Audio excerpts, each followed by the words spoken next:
Keliaujant man visada labai trūksta informacijos, kas aplink mane yra. Jeigu einu gatve, aš nežinau nei kokios parduotuvės aplinkui, nei kokios kavinės, galbūt aš norėčiau užeiti, galbūt galų gale yra kur nors suoliukas, kur galima atsisėsti. Kad ir plaukiant laivu, aš galbūt norėčiau žinoti, gal čia matosi kokie įdomus vaizdai, kur aš galėčiau pasidaryti selfie, pavyzdžiui. Bet laimė, kad šiandien jau turime dirbtinio intelekto programėles, kurios realiu laiku gali papasakoti, ką mato aplinkui.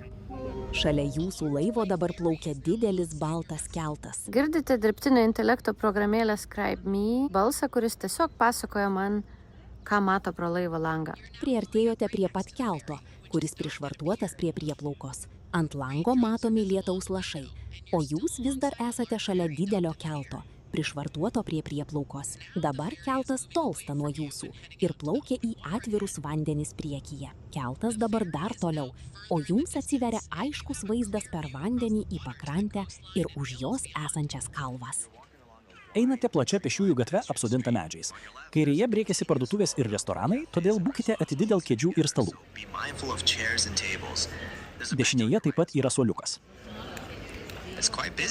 Čia gana judru. Keli žmonės eina link jūsų, bet atrodo, kad vietos praeiti pakanka. Kavinės tęsiasi jūsų kairėje, o po medžiais dešinėje yra daugiau suoliukų. Iš tikrųjų dabar matau iškabą viršuje, tačiau negaliu jos perskaityti, nes jį per toli. Jei paeisite arčiau, galėsiu pabandyti dar kartą. Dabar matau iškabą. Ant jos parašyta Fotoprix. Atrodo, kad tai fotostudija arba spaustuvė. Kairėje jos yra kita iškaba, bet ji padengta grafiti, todėl negaliu jos suprasti.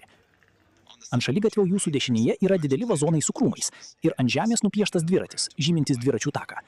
Pastatai dažniausiai yra daugiabučiai su parduotuvėmis pirmame aukšte. Visa gatvė išmarginta didelių medžių šešėlių.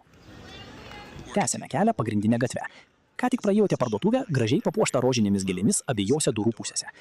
Jūsų dešinėje yra posūkis į siaurą šalutinę gatvę, o tiesiai pagrindinėje gatvėje rasite drabužių parduotuvę. Sustojote prie drabužių parduotuvės vitrinos. Viršuje esančioje iškaboje parašyta Glow Moda.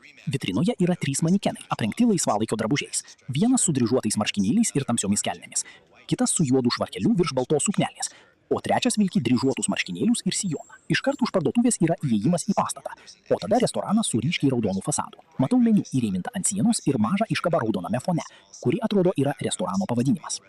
Ar gali pabandyti perskaityti meniu? Kamera yra šiek tiek per toli, kad galėčiau perskaityti meniu, bet matau vietos pavadinimą. Tai Bar Nurija. Kaip prieiti arčiau prie meniu? Meniu pritvirtintas prie sienos jūsų dešinėje, jis įrėmintas raudonai ir yra tarp įėjimo numeris 34 ir raudono Bar Nurija fasado.